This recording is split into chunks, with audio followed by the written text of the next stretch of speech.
Hello, Internet, I'm all terrific. Welcome to Real Life. This is my friend Dan, and he has two Hyper Nakeds. We rode them at the end of the riding season last year, and we were talking about the differences between them, and we went for a ride just a bit ago for me to refresh my thoughts on them. But I wanted to ask you on camera what it's like to have two Hyper Nakeds, what's the differences between them, because not a lot of people get to have one, much less two Hyper Nakeds. Please tell us what these two bikes are. All right, so we have the BMW M1000 Single R. This is a 2023, so this is the first year it came out. And that is a 2023 Ducati Streetfigher V4S. You had that one first. When did you get that one? I got this in August of 23. And this one was March 24? No, this February? was December 23. December 23. Okay, awesome. Why did you get that bike to begin with? Because it looked freaking awesome. It does look freaking awesome. Yeah, and I had a ZH2 before, so another Hyper Naked. It was great, but I wanted to try out some other ones. I happened to see one on a YouTube video, YouTuber out on the East Coast that was there to pick up a different bike. He saw this one in the showroom floor, and I called the dealership the next day they were open, and they said, yeah, we still have it. So it was in Pennsylvania, so I drove all the way out to Pennsylvania in the truck to pick it up and brought it back. And you're not saying you got it just because you saw it on YouTube. You went, oh, I guess I'll just go get it. Is that what happened? Well, yeah, pretty much. I didn't know that. You couldn't find them anywhere. I think it's one of the dealerships said that there was like 150 over in the US. It was all. I don't think most anyone, myself included, with exceptions, I guess, will see a bike or have just learned about it and go, I have to go get it. Was it that simple, or was there some kind of desire for something like this beforehand? There was a desire. I'd done some research on it. You wanted it and you got it, but it wasn't enough because 4 months later, you got this. Yeah. Why? Well, I decided I wanted. Was that on a YouTube video?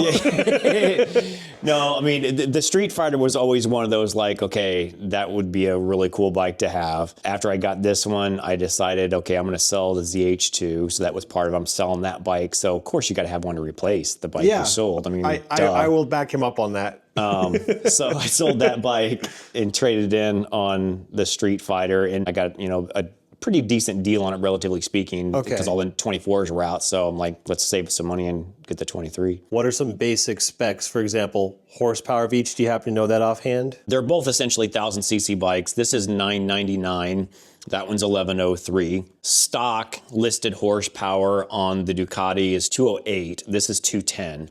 Now, you did tunes to this one. Did you do a tune to that one too? Yeah, there's very little that I did aftermarket. I did the exhaust. Both of them have a clear clutch cover that I put on. Right. The levers on here I changed. They both have frame sliders. Did you add any carbon fiber to it? Not even that dash cover? Oh, wow. No. But this one though, what carbon fiber on here is stock? Any?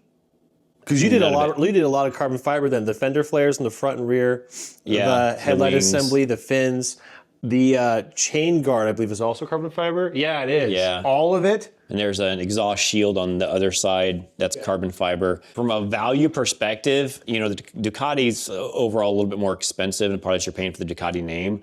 But off the showroom floor, like the value-wise, you get more for your money stock with this one, in my opinion. Because again, it doesn't come with any carbon fiber. The rear sets are kind of crappy. I upgraded those. There was just quite a few things on it. You're like, it just looks so much better. And it does pop so much more when you add some of those little things to it. So the conversation we were interested in having was comparing them, because they're both Hyper Nakeds. They have a lot of similarities, but they're distinct from one another. We can agree on that. And the way that, not just that they look, not superficially, but how they ride. To my opinion, personally, this is a scalpel and butter. This is a high precision instrument. Not that this one is not sophisticated, but as far as an experience, when you're on the road, that one glides through the air, and getting up at speed is like you're taking off in a plane. Versus this one, the word I think I used was raw. Maybe you used that, because we rode these two with Nolan, rest in peace. And we took my Ducati, my Duke KTM, which if it were sitting here, it is very raw bucking bronco versus gliding on air. So this one's somewhere in the middle. This one is a more raw experience. It's more tactile. You can feel, I'm taking all your words away. No, so dude, sorry. you're fine. No, yeah.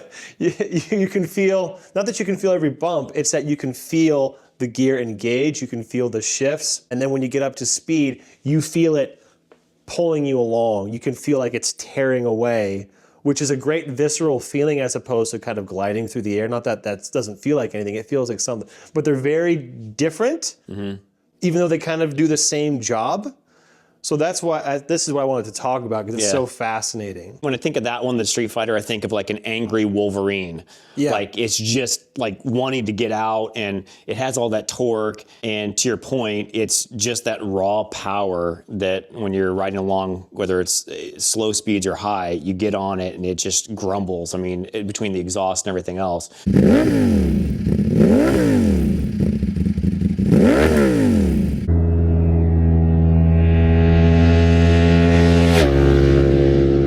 This one here, yeah, you nailed it. It's, you know, you could describe it as a scalpel. It's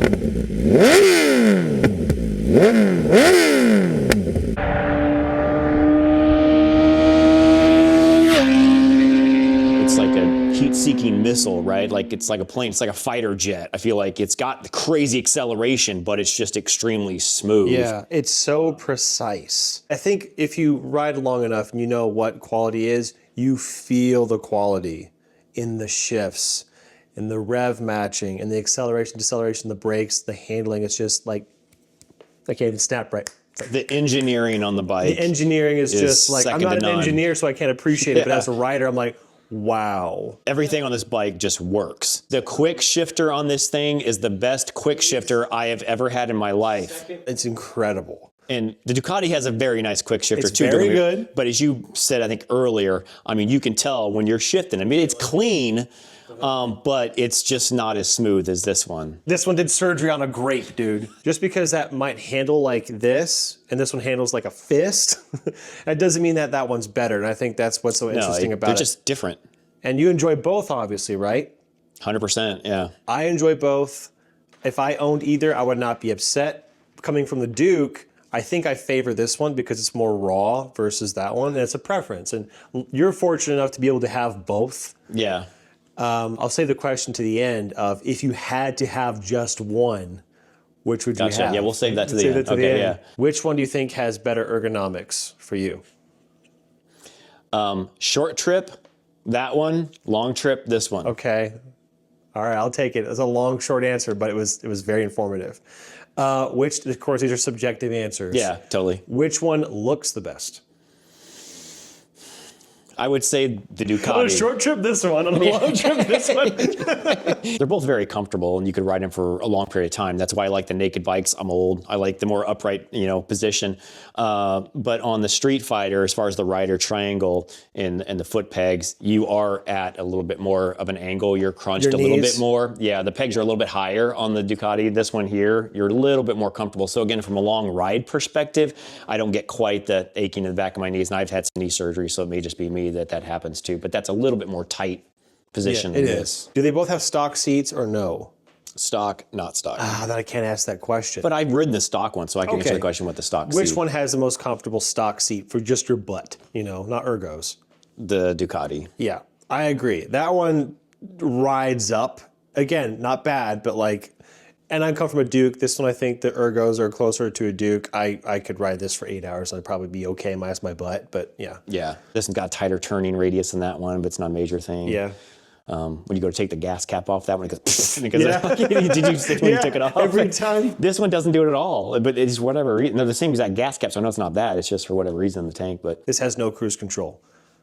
That's a big con. I understand why, right? Because it's a track bike, but that's stupid because they're both track bikes, and yet this one, because it has cruise control and this one doesn't have a fuel gauge, it's less street friendly, which is ironic. Street Fighter. It's called a Street Fighter, so you would think it'd be more designed for the street. Those are petty things in the end, right? Obviously. Stock, the Ducati does not come with grip warmers. Oh, I didn't know that. This one comes stock with grip warmers, yeah. So that was an add-on, but this comes stock with the grip warmers. Is there anything that needed electronically or feature-wise, or it has everything, right? No, it's got everything. If you take away the name of the bikes, and you take away maybe your subjective preferences to the ergonomics and how they look, take that away, that's a more complete machine. And I think if you strip that stuff away, that's kind of where it starts to win. Yeah, no, I would agree. I mean, the Ducati, besides, the Ducati name and the looks and everything, I mean, if you're looking for something that has a lot of character, and especially if you put an aftermarket exhaust, that growl, that angriness, that torque off the line, for commuting, even on the streets and stuff like that, this may be the way to go, right? This is just a subjective personal opinion and what you like to ride. But yes, you're 100% accurate. As far as an all-around, does everything extremely well, this bike, in my opinion, edges out the Ducati a little bit more. You are actually going to sell one of these two bikes. Yes. And that was one of the reasons why I thought we need to get together and talk about them and get them on camera, just because you'll never have probably maybe two hypers again, hyper naked. So let's talk about exactly why you have both, why they're different, and then justify why you're selling the one that you're selling. Which one are you selling? So they are so close, and I back and forth for the longest time.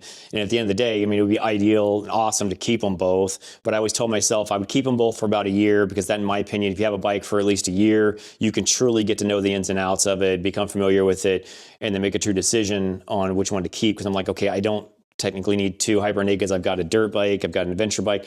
So that's where I was like, I need to sell one of them. And so that's when I went down the road. I've been thinking about this for months and months. And it hasn't been an easy decision. But just for the things we've already talked about, this is just, in my opinion, the best all-around bike. It does everything extremely well. It's so refined. It is so well engineered. The electronics are awesome. I am going to sell the Streetfighter.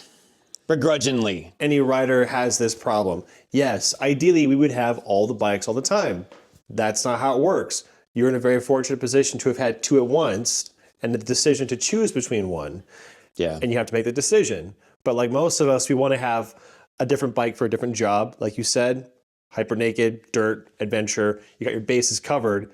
If one of the four bikes is going to go, obviously it's going to be one of these two. So you had the fun challenge of figuring out which one to get rid of. So yeah, it was a challenge, but yeah, that's ultimately the decision I would make. There's some objective things we're talking about, some subjective things we're talking about. 100%. So hopefully it's informative if you're interested in this stuff. Otherwise, it's just fun, because this is a conversation we've had a few times. Like, let's get it on camera, let's just talk about it. It's just fun. It's a fun problem to have. Yeah. Thank you again, Dan, for here with me officially now, not just for fun. Appreciate you all. I hope you're all doing well and being good. And we'll see each other later. Later. Bye.